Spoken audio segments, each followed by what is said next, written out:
um privilégio poder partilhar com vocês mais uma vez a palavra de Deus.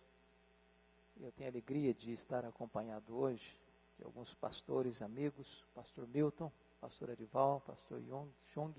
Fique em pé, por favor. Esses três irmãos queridos estão comigo hoje. Obrigado. Abra sua Bíblia comigo, o Evangelho de Lucas, Evangelho de Cristo, conforme o relato de Lucas, capítulo 9. Lucas 9. Nós faremos a leitura a partir do verso 28.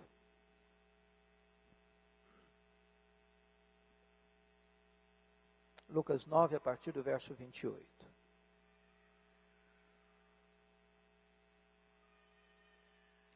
Está escrito assim: cerca de 8 dias depois de proferidas estas palavras, tomando consigo a Pedro, João e Tiago, subiu ao monte com o propósito de orar. E aconteceu que, enquanto ele orava, a aparência do seu rosto se transfigurou e suas vestes resplandeceram de brancura. Eis que 2 varões falavam com ele, Moisés e Elias, os quais apareceram em glória, e falavam da sua partida, que ele estava para cumprir em Jerusalém. Pedro e seus companheiros achavam-se primidos de sono, mas conservando-se acordados, viram a sua glória, e os 2 varões que com ele estavam. Ao se retirarem estes de Jesus, disse-lhe Pedro: Mestre, bom estarmos aqui. Então façamos 3 tendas, uma será tua, outra de Moisés e outra de Elias, não sabendo, porém, o que dizia. Enquanto assim falava, veio uma nuvem e os envolveu, e encheram-se de medo ao entrarem na nuvem. E dela veio uma voz dizendo: Este é o meu filho, o meu eleito, a ele ouvi. Depois daquela voz achou-se Jesus sozinho. Eles calaram-se, e naqueles dias a ninguém contaram coisa alguma do que tinham visto. No dia seguinte, ao descerem eles do monte, veio ao encontro de Jesus grande multidão. E eis que dentre a multidão surgiu um homem, dizendo em alta voz: Mestre, suplico-te que vejas meu filho, porque é o único. Um espírito se apodera dele, e de repente o menino grita, e o espírito o atira por terra, convulsiona-o até espumar, e dificilmente o deixa depois de o ter quebrantado. Roguei aos teus discípulos que o expelissem, mas eles não puderam. Respondeu Jesus: Ó geração incrédula e perversa, até quando estarei convosco que vos sofrerei? Traze o teu filho. Quando se aproximando, o demônio o atirou no chão e o convulsionou. Mas Jesus repreendeu o espírito imundo, curou o menino e o entregou a seu pai. E todos ficaram maravilhados ante a majestade de Deus. Como todos se maravilhassem do quanto Jesus fazia, disse aos seus discípulos: Fixai nos vossos ouvidos as seguintes palavras: O Filho do Homem está para ser entregue nas mãos dos homens. Eles, porém, não entendiam isto, e foi-lhes encoberto para que o não compreendessem, e temiam interrogá-lo a esse respeito. Amém. Eu quero hoje conversar com vocês sobre 3 tipos de relacionamento com Deus, sobre 3 tipos de espiritualidade. Você e eu hoje estaremos num desses 3 grupos. O primeiro grupo é o grupo formado por Pedro, Tiago e João, os discípulos que subiram com Jesus ao Monte da Transfiguração. O segundo grupo é o grupo dos 9 discípulos que ficaram no sopé do monte, que não subiram o monte. E o terceiro grupo é o grupo representado pelo próprio Senhor Jesus. Poderíamos definir esses grupos da seguinte maneira: o grupo de Pedro, Tiago e João, diríamos que representa a espiritualidade do monte. Os que ficaram no sopé, diríamos que é a espiritualidade do vale. E a terceira espiritualidade é a espiritualidade de Jesus. Poderíamos melhorar um pouquinho dizendo o seguinte, que a espiritualidade do monte é a espiritualidade do êxtase, sem entendimento. A segunda espiritualidade, a dos 9 discípulos que ficaram no sopé do monte, poderíamos dizer que é a espiritualidade da discussão sem poder. E a espiritualidade de Jesus, em terceiro lugar, pode ser definida como a espiritualidade da oração, da obediência e do poder. Eu queria tratar em primeiro lugar desse primeiro grupo, a espiritualidade de Pedro, Tiago e João. Diz o texto que eles subiram com Jesus o monte.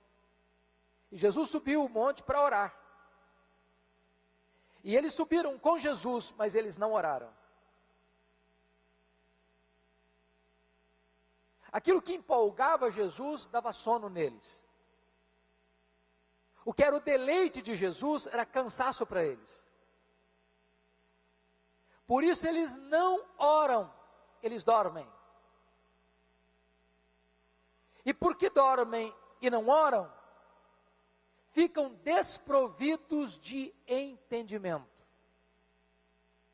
Eu disse para vocês que a espiritualidade do monte é a espiritualidade do êxtase sem entendimento, porque lá naquele monte aconteceram 4 milagres.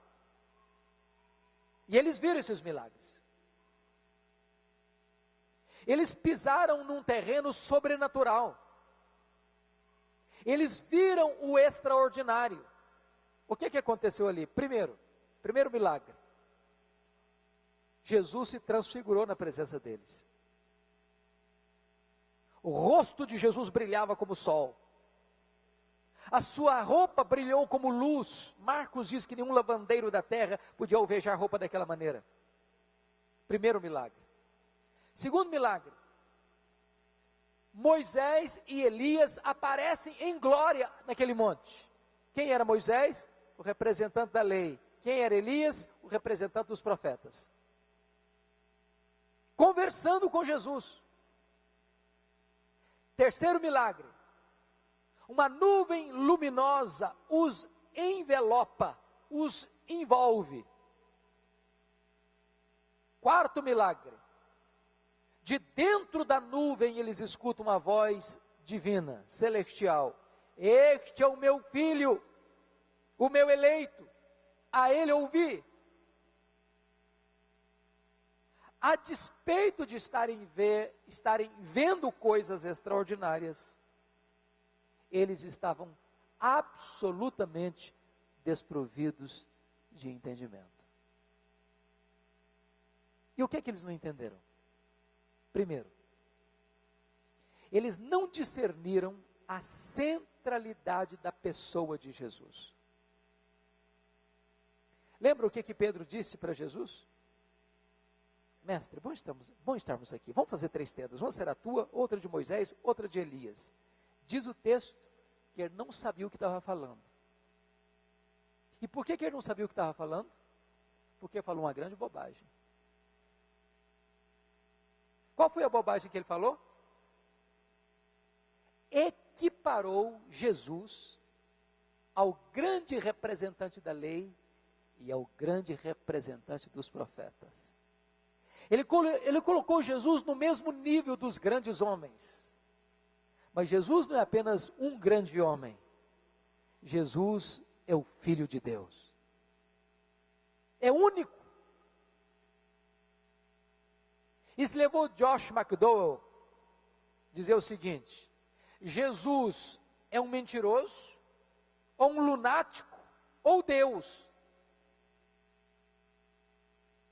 Porque se Jesus não é quem ele diz ter sido, ele é um mentiroso.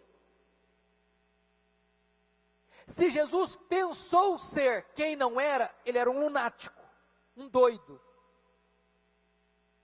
Mas se Jesus é quem ele diz ter sido, então ele é Deus. Não dá para alguém dizer o seguinte: eu não acredito na divindade de Jesus, mas eu acho que ele foi um grande mestre. Ele foi um modelo. Isso é impossível. Impossível. Porque ele disse ser Deus. E se ele mentiu acerca da sua própria identidade, ele não pode ser um mestre moral, ele não pode ser um espírito de luz, ele seria um embusteiro.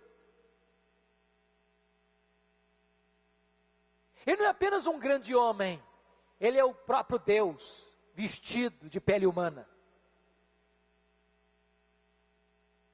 Pedro não discerniu aquilo que é mais essencial, que é a centralidade da pessoa de Jesus.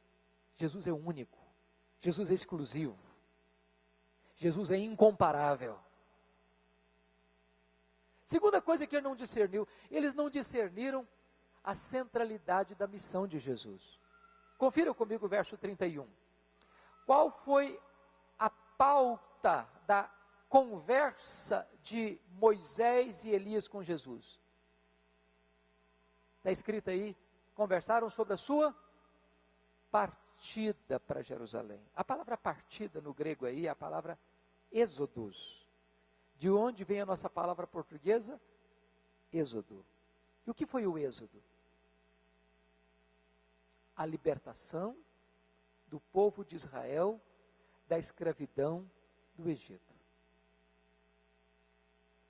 Sobre que assunto eles conversaram com Jesus? Sobre a libertação minha e sua do cativeiro do pecado. E como é que Jesus quebrou as nossas algemas? Como é que Jesus abriu os portões de ferro que nos prendiam numa terrível escravidão? Através da sua partida para Jerusalém, através da sua cruz, através da sua morte. Essa era a temática daquela reunião. Será que eles entenderam isso? Será que os discípulos entenderam isso? Não. Como é que eu posso provar isso? Confira comigo o que aconteceu. Jesus desce do monte, cura o menino endemoniado, devolve o menino são e salvo para o pai, e diz o texto que todos, inclusive os discípulos, ficaram maravilhados do quanto Jesus fazia. Talvez empolgados, como noutras ocasiões, esse é o homem certo para ser nosso rei. Ele multiplica pão, ele transforma água em vinho, ele cura os doentes, ele liberta os cativos. Nós precisamos dele aqui para ser um grande operador de milagres. Agora veja o que está escrito no verso 44.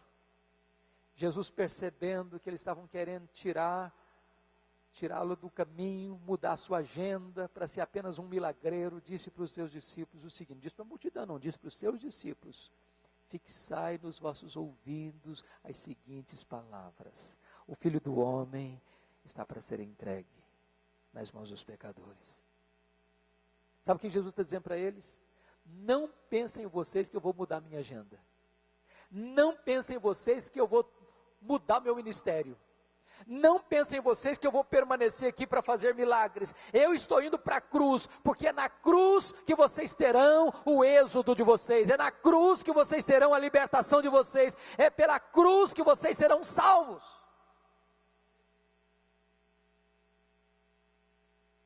Mas diz o verso 45 aí que eles não entenderam isso.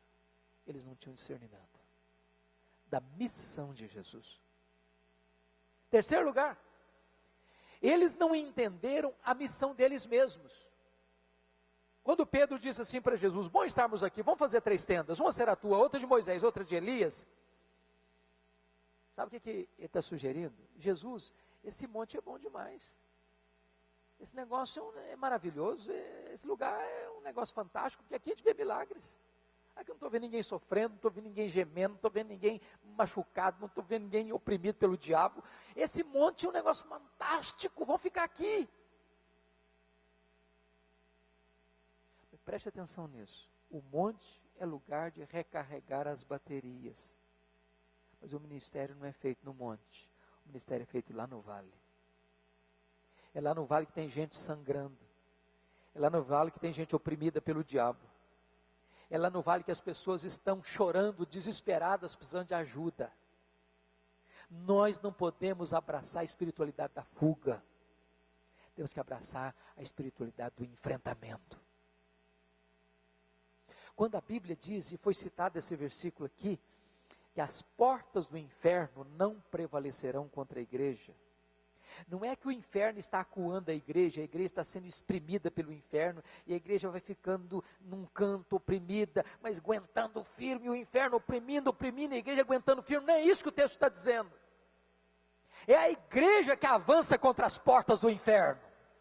É a igreja que é ativa, é a igreja que é dinâmica, é a igreja que saqueia as pessoas que estão lá. O nosso ministério é lá, nos vales, onde tem gente drogada, onde tem gente prostituída, onde tem gente escravizada, onde tem gente endemoniada, onde tem gente perdida, onde tem gente arruinada, e a igreja é o braço de Deus estendido para restaurar essas pessoas. Último lugar, eles não entenderam a centralidade da adoração, do culto. Diz o texto que quando eles ouviram essa voz brotando da nuvem luminosa, este é o meu filho, o meu eleito, a ele ouvir, eles ficaram tomados de medo. Mateus diz que eles caíram de bruços, de medo. É a espiritualidade da fobia, do medo, do terror de Deus. Eu chamo a sua atenção para 2 pontos aqui. Primeiro, nós estamos vivendo uma geração onde as pessoas parecem que perderam a reverência por Deus e pelas coisas de Deus. Há pessoas que fazem piadas imorais com o nome de Deus. Há programas humorísticos que escarnecem da palavra de Deus. Esse é um extremo. O outro extremo é o extremo da espiritualidade do medo de Deus. Quer ver, às vezes os pais até numa boa intenção cometem isso. O menino faz uma arte, e o pai e a mãe dizem, menino, não faz senão que Deus te castiga. E aí passa uma ideia para a cabeça da criança, desde a infância, que Deus é um guarda cósmico. Deus é um xerife, que está com um porrete na mão para lhe dar uma bordoada. E aí quando a pessoa comete um deslize, sabe o que ela vai sentir? Medo de Deus e correr de Deus. Quando nós deveríamos ser ensinados a correr para Deus. Como aquele pródigo que volta para casa com lama de chiqueiro, mas encontra um pai que corre na direção dele e o abraça, e o beija, e o recebe, e faz festa. Nós precisamos entender que o nosso Deus é o Deus de toda graça, é o Deus perdoador, é o Deus que nos recebe. Nós não temos que fugir de Deus, nós temos que fugir para Deus. Vamos ao segundo grupo? Então nós olhamos o primeiro grupo, que é a espiritualidade do monte, a espiritualidade do êxtase sem entendimento. Eles estão vendo milagres, estão vivendo um êxtase espiritual, mas não têm discernimento. Segundo grupo, aqueles 9 que ficaram no sopé do monte, eles estavam num vale, e a espiritualidade da discussão sem poder. Por que discussão sem poder? Porque o texto de Marcos, que relata essa mesma experiência da transfiguração, diz que os 9 discípulos que ficaram no sopé do monte, estavam discutindo com os escribas. E quem eram os escribas? Os doutores, inimigos de Jesus. E eles estavam discutindo com essas pessoas. Talvez, até uma discussão boa. Mas em vez de estar fazendo a obra, eles estavam discutindo a obra. Há espaço para discussão na igreja. Há espaço para apologética. Há espaço para defesa da fé. Há espaço para o estudo da teologia. O grande problema é quando nós corremos o risco de perdermos o foco. E em vez de estarmos fazendo a obra, nós estamos discutindo a obra. Aí a gente gasta tempo, e mais tempo discutindo a obra. E reúne para discutir. E reúne para tornar a discutir. e discute novamente, e se torna perito, doutor em discussão, mas a obra não está sendo feita, os cativos não estão sendo libertos, não se ora, não se jejua, não se tem fé, não se liberta os cativos. Agora preste atenção nisso. Enquanto a igreja discute, o diabo age. Porque diz o texto que é um pai aflito, que tem um filho endemoniado, e quando esse pai escuta que os discípulos de Jesus estão na região, corre lá, talvez com a grande esperança na alma de encontrar solução na igreja, e esse pai fica muito frustrado, porque ele apresenta o seu filho para os seus discípulos, e os seus discípulos não puderam libertar o seu filho.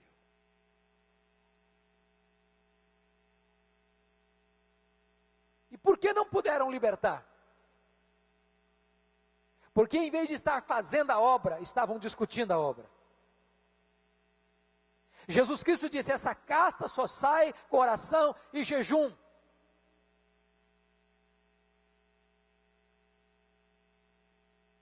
E se você perceber a força demoníaca que estava agindo nesse menino, era terrível. Porque se você lê os evangelistas, Mateus, Marcos e Lucas, diz que esses demônios jogavam esse menino, ora na água, ora no fogo, ora na terra, e ele rilhava os dentes, espumava, e dificilmente o demônio deixava sem deixar machucado, quebrado. Segundo, eram espíritos cruéis, porque esse menino era filho único. Terceiro, quando Jesus perguntou para aquele pai assim, desde quando esse menino está assim? Lembra qual foi a resposta do pai? Desde a sua infância. Sabe qual é a palavra grega que aparece para infância lá no texto? É a palavra brefos. E brefos descreve a vida intrauterina até a primeira infância. Sabe quando esse menino ficou endemoniado? Talvez no ventre da mãe. Talvez ao nascer. Talvez na primeira infância. Agora pense comigo essa cena. Como esse pai e essa mãe sofreram. O menino está ali brincando com os coleguinhas. De repente esse espírito entra nele, e ele sai correndo, e se joga numa poça d'água, e se alguém não vai lá para tirá-lo, ele morre afogado. Esse menino está aqui em casa, com a família, de repente ele sai desesperado, e se joga num fogo, e se alguém não tira, ele morre queimado. Esse menino está em casa, e de repente o demônio joga no chão, ele sai todo relado, sangrando.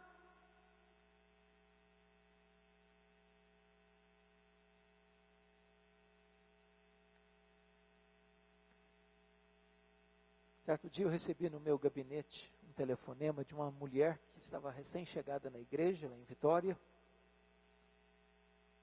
Estava caminhando com a sua filhinha de 3 anos no colo, pela rua, uma das ruas de Vitória, e ela cantarolava um hino.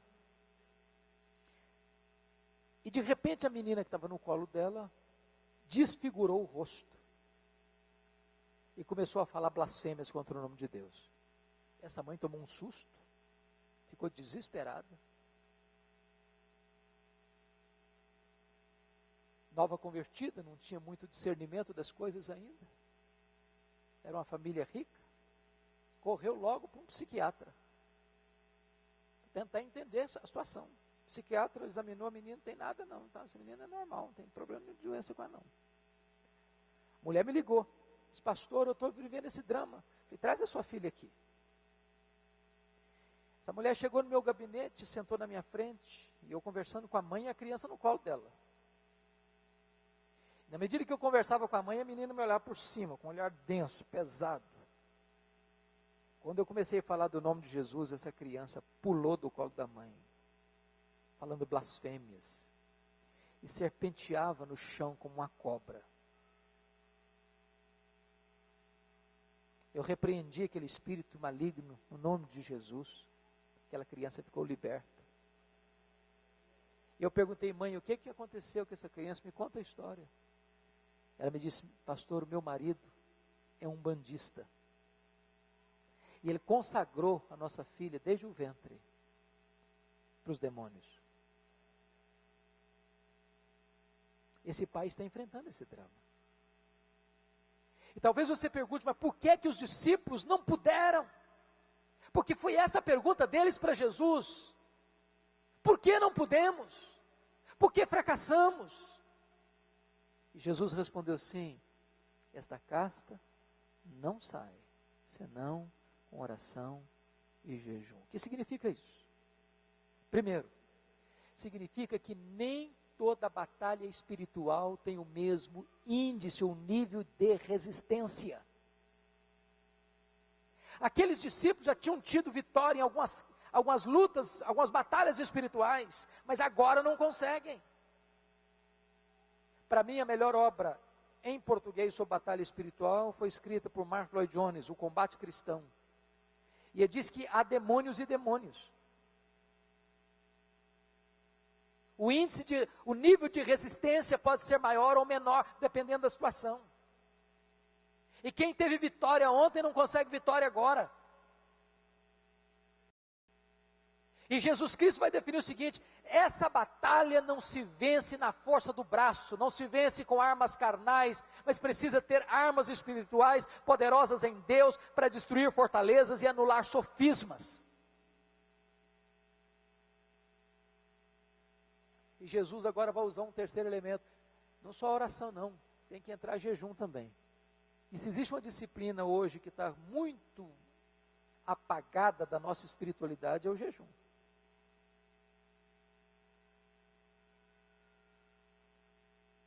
E eu gosto muito, se você nunca leu, sugiro você ler o livro de um pastor batista. Bom, excelente livro. Fome por Deus, de John Piper. E John Piper diz que jejum é fome de Deus. John Piper diz uma coisa interessantíssima: às vezes o que nos afasta de Deus não é coisa ruim, não, é coisa boa. Ele diz que às vezes o que nos afasta de Deus é uma torta de maçã.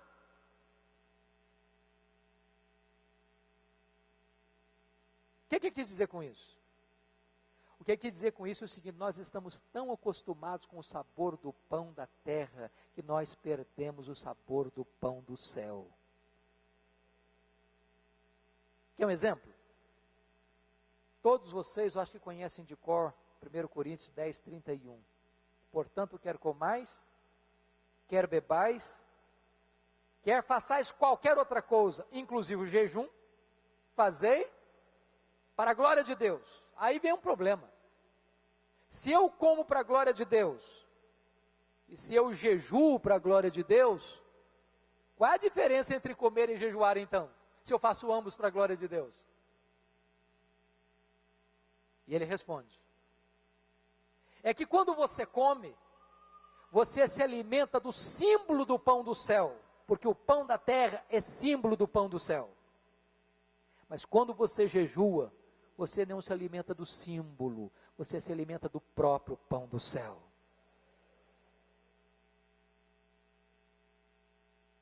Não há poder sem oração e jejum. E foi por isso que Jesus Cristo disse: esta casta não sai senão por meio de oração e jejum. Amados irmãos, a grande pergunta é esta: será que nós temos poder para enfrentar os desafios deste mundo tenebroso, posto no maligno? Então vamos recapitular. A primeira espiritualidade é a espiritualidade do monte. Espiritualidade do êxtase sem entendimento. Eles não discerniram o quê? A centralidade da pessoa de Jesus, da missão de Jesus, a centralidade da missão deles mesmos, a centralidade da adoração. A segunda espiritualidade é a espiritualidade do vale. A espiritualidade da discussão sem poder.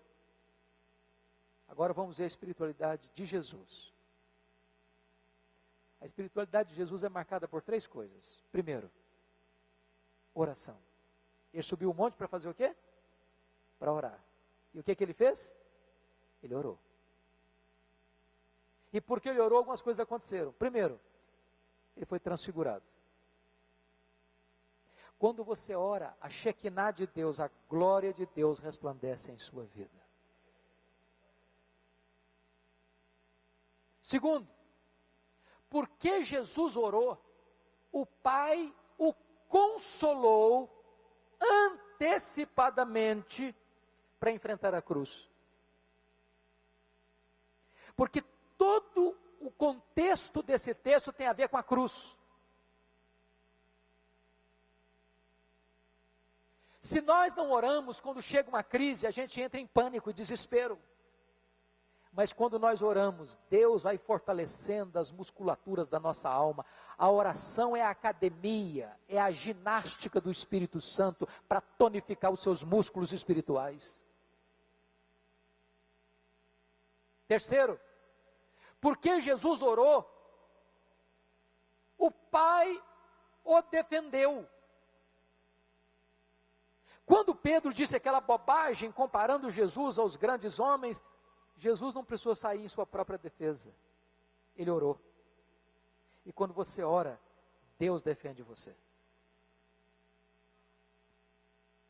O próprio Pai corrige o desvio doutrinário de Pedro, dizendo: este é o meu filho, o meu eleito. A ele ouvi. E quando a nuvem foi embora, a ninguém viram senão a Jesus, porque a nossa espiritualidade é cristocêntrica.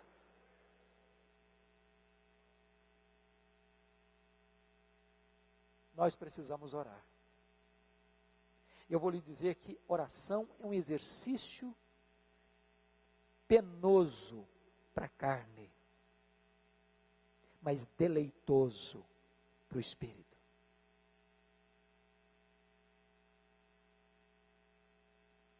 Segundo a espiritualidade de Jesus, a segunda característica da espiritualidade de Jesus é a obediência. Volto a perguntar para você, qual foi o assunto daquela reunião entre Moisés, Elias e Jesus? Qual foi o assunto? Sua partida, seu êxodo. Essa partida para Jerusalém era para fazer o quê? Para quê? Para morrer. Não era uma visita turística. Não era para fazer um tour. Não era para se hospedar num hotel. Não era para ter uma mesa farta, um café da manhã 5 estrelas. Era partida para morrer. E antes de morrer, ele seria entregue nas mãos dos pecadores, para ser cuspido, para ser zombado, para ser escarnecido, para suar sangue, para chorar, para ser esmurrado na cara, para ter a sua barba arrancada, para ter uma coroa de espinho cravando-lhe a fronte, para carregar sobre as ruas de Jerusalém, sobre os apupos de uma multidão ensandecida, para ser estendido num madeiro maldito. A obediência de Jesus era para um caminho espinhoso, dramático de sacrifício. A pergunta é: quando ele desce desse monte, que tipo de compromisso ele tem com essa agenda? Vamos ver? Primeiro, veja o verso 44 de novo.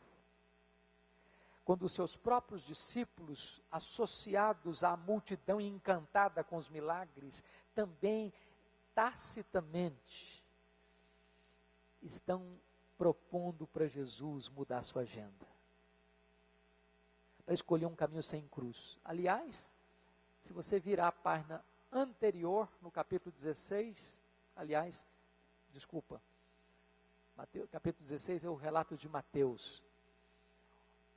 Pedro já tinha sugerido isso para Jesus, lembra?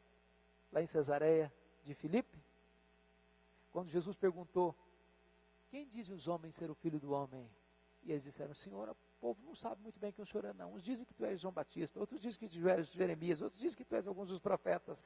Mas aí Jesus perguntou, e vós, quem dizeis que eu sou? E Pedro respondeu, tu és o Cristo, Filho do Deus vivo. E Jesus então começa a falar da cruz para eles, que ele tinha que ser entregue nas mãos dos pecadores. E diz a Bíblia que Pedro chama Jesus à parte e passa a repreender a Jesus e diz, Senhor, esse senhor está com uma ideia muito doida, o senhor está com um pensamento muito pessimista, foge desse caminho de cruz, esse caminho é pesado demais, escolha outro caminho mais fácil. E Jesus olha para ele e diz, arreda Satanás, porque não cogitas das coisas de Deus, e sim das coisas dos homens. Em seguida, essa cena, Jesus sobe para o monte para orar. E quando desce do monte, os discípulos estão aí como que flertados pela sedução da multidão, que quer Jesus com outra agenda, agenda de milagres, agenda de maravilhas, mas sem cruz. E Jesus diz, afixai nos vossos ouvidos as seguintes palavras, o Filho do Homem vai para a cruz, não tentem mudar minha agenda. É pela cruz que há salvação.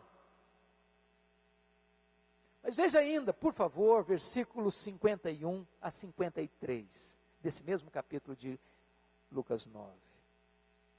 E aconteceu que, ao se completarem os dias em que devia ele ser assunto ao céu, manifestou no semblante a intrépida resolução de ir para Jerusalém. Eu nunca vi esse negócio, eu não consigo fazer esse tipo de leitura ainda. Mas você olhar para o rosto de uma pessoa, e você ler no rosto dela uma decisão. Estava escrito no rosto de Jesus, eu estou indo para a cruz, eu estou indo para Jerusalém. Olha os 52 e 53, e enviou mensageiros com antecedessem, indo eles, entraram numa aldeia de samaritanos para lhe preparar pousada, mas não o receberam, porque o aspecto dele era de quem decisivamente ia para Jerusalém. Jesus está resolutamente decidido a obedecer, ainda que essa obediência passasse pela cruz. A nossa espiritualidade é a espiritualidade da obediência. Quando o caminho da obediência é o caminho mais estreito. Finalmente, a espiritualidade de Jesus é a espiritualidade do poder. Quando aquele pai aflito chega para Jesus e diz assim, eu apresentei o meu filho aos teus discípulos, mas eles não puderam. Qual foi a reação de Jesus? Ele solta um gemido. Ó geração incrédula e perversa, até quando vos suportarei? Traz o teu filho aqui. Quando você e eu ficamos sem poder, isso provoca dor no coração de Jesus. Sabe por quê? Se você e eu estamos sem poder, não é por falta de poder, é por falta de buscar o poder. Jesus Cristo diz, toda autoridade, todo o poder me foi dado nos céus e na terra. Portanto, ide, fazei discípulos de todas as nações.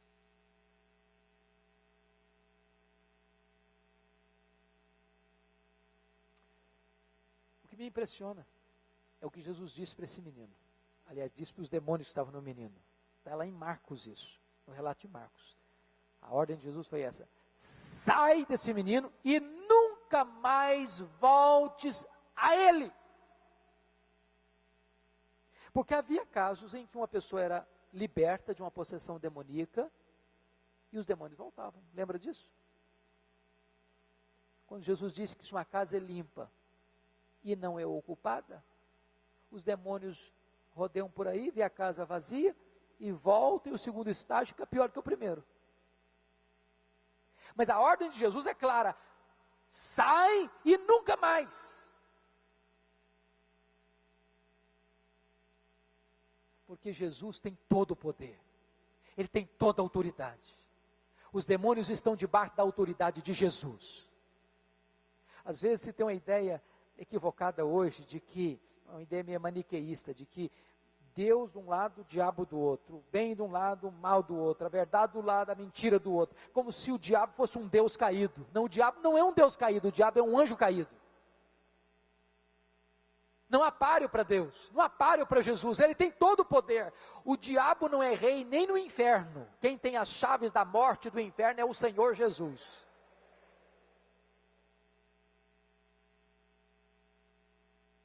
É Jesus quem tem todo o poder.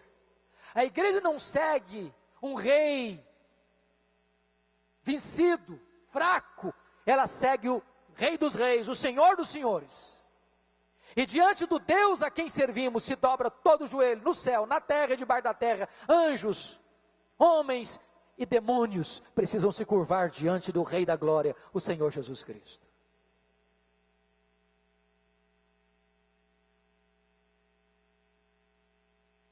Há um texto na Bíblia que me impressiona muito, que é Marcos capítulo 5, quando Jesus faz uma viagem de noite, depois de uma tempestade terrível no mar da Galileia, para uma região gentílica, um despenhadeiro, dentro de um cemitério, de noite. E uma coisa que você menos espera encontrar num cemitério, sobretudo de noite, é alguém vivo, não é verdade? E se você encontra alguém vivo dentro do cemitério de madrugada, a tendência é sair correndo.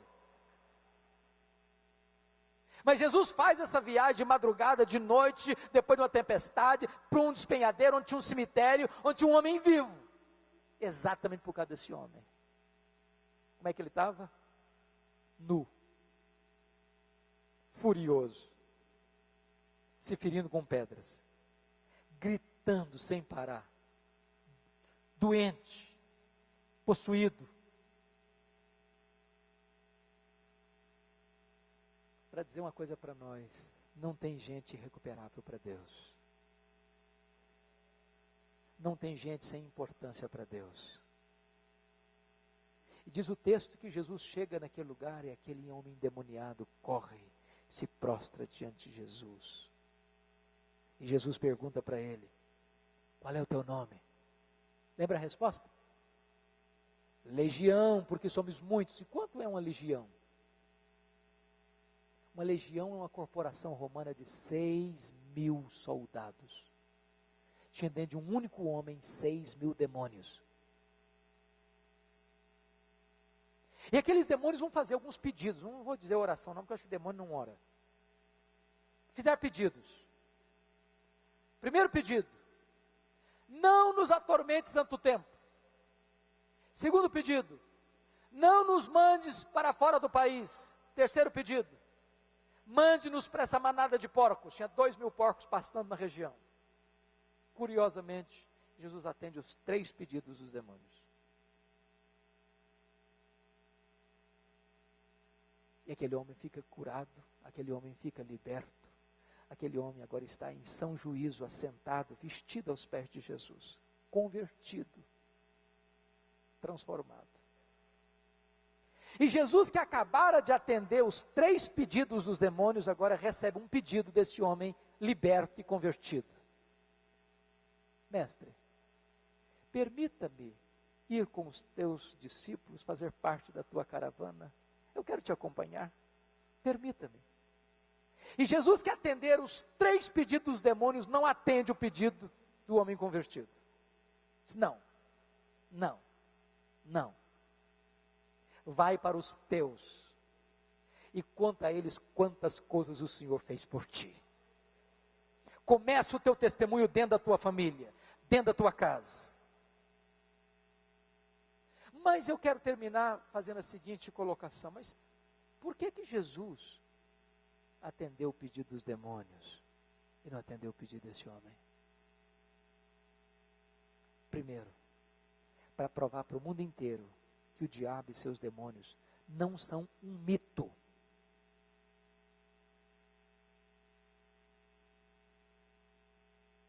Mito não joga 2.000 porcos dentro de um mar. Segundo, para provar os valores da sociedade sem Deus, que ama mais os porcos do que a Jesus. Os gadarenos expulsaram Jesus da terra deles, por causa dos porcos. Terceiro, para ficar provado para sempre, que quem tem o poder e a autoridade é Jesus. Os demônios ficam se é mandar ficar, eles saem se Jesus mandar sair.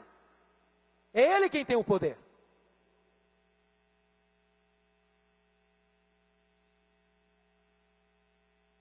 Há alguns anos eu estava pregando na formatura do seminário de Recife, seminário presbiteriano,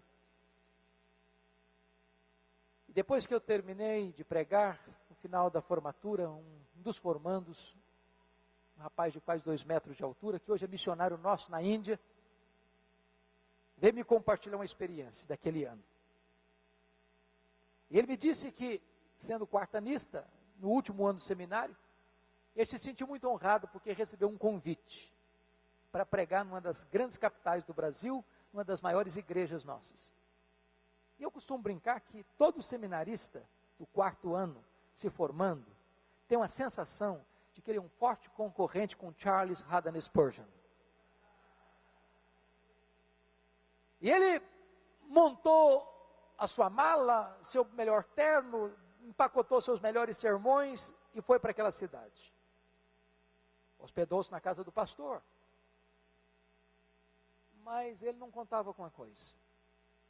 A conferência seria sexta, sábado e domingo. Na sexta-feira à tarde, quando estavam se preparando para ir para a igreja, aparece uma mulher desesperada na casa do pastor. Pastor, o senhor precisa ir lá em casa agora. A minha vizinha está endemoniada. E tem uma pequena multidão em frente à casa dela, e ela está quebrando tudo dentro de casa, e ninguém tem coragem de enfrentar o problema. O senhor precisa ir lá nos ajudar. E o pastor calmamente respondeu: que coisa interessante. Acaba de chegar de Recife um santo homem de Deus preparado para essa tarefa. O seminarista começou a tremer as pernas, batendo um joelho no outro. E ele começou a gaguejar e disse: eu só vim avisar o senhor que eu estou indo embora. Na verdade ele não conseguiu ir, porque o pastor não deixou. O pastor o pegou a tiracolo e saiu andando com ele no meio da rua. E à medida que estão andando no meio da rua, escutam os gritos cavernosos daquela mulher endemoniada. Uma pequena multidão ao redor da casa. O pastor chega, olha para o seminarista olha para o chão. O pastor disse: seminarista, o caso é todo seu, pode entrar. E o seminarista entrou. E se deparou com um quadro horrível. Aquela mulher estava com os olhos vermelhos, os cabelos desalinhados, o semblante desfigurado. E quando ele tentou formular a primeira frase, a mulher lhe deu uma bofetada na cara e o jogou ao chão. E no chão ele ficou por mais de 1 hora. E a mulher ao redor dele, bufando com uma fera ferida. E aquele homem de quase 2 metros de altura, humilhado, nocauteado no chão. Ele disse para mim que a vida dele passou na mente dele como um filme. Ele, um seminarista, prestes a ser um pastor, com muito conhecimento de teologia na cabeça, mas seco, vazio, sem poder. Num dado momento, depois de mais de 1 hora ali no chão, ele começou a orar. Talvez como Sansão agarrado naquelas colunas. Diz: meu Deus, tem misericórdia de mim, eu sou teu servo, Senhor. Restaura-me, levanta-me. E na medida que ele começou a orar assim, a mulher caiu. E quando ela caiu, ele se levantou. Porque diante de Deus, humildade, mas diante do diabo, autoridade. E ele expulsou aqueles demônios daquela mulher. Ela ficou liberta. E esse homem me abraçava e chorava convulsivamente, e me disse uma das coisas que eu nunca esqueci. Ele me disse: pastor Hernandes, eu entendi que não basta ser crente, não basta ser membro da igreja, não basta ser líder, não basta ser seminarista, não basta ser missionário, não basta ser pastor, é preciso ter o poder do Espírito Santo na nossa vida. A espiritualidade de Jesus, a espiritualidade da oração, da obediência e do poder. Você e eu precisamos abraçar esse estilo de vida e vivermos uma vida superlativa para a glória de Deus. Vamos orar.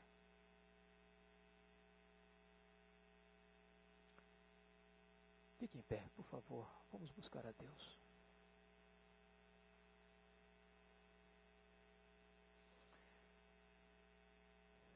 Bendito é o teu nome, ó Deus, porque Jesus é o nosso mestre, é o nosso exemplo, é o nosso modelo. E nós precisamos aprender a orar com Jesus, como Jesus orou, com a intensidade com que Ele orou, com a prioridade com que Ele orou. Ajuda-nos, Deus, a vivermos aquilo que conhecemos. Porque às vezes nós sabemos tantas coisas,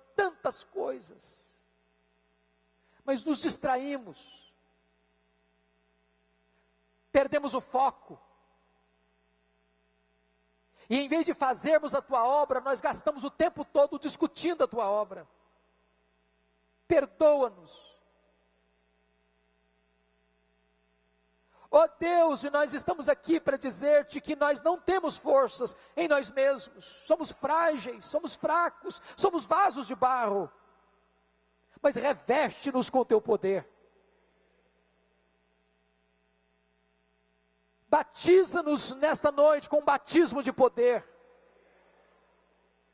reveste-nos com o poder do teu Espírito, e fortalece a tua igreja, para que ela seja mais do que vencedora em Cristo Jesus, nos grandes embates, de confrontar o mal, de confrontar o pecado, de resistir às portas do inferno. Magnifica e exalta o teu Filho nesta noite, Senhor, e dá-nos graça para olharmos para Ele e imitar o seu exemplo, em nome de Jesus, para a glória de Jesus, aleluia, amém.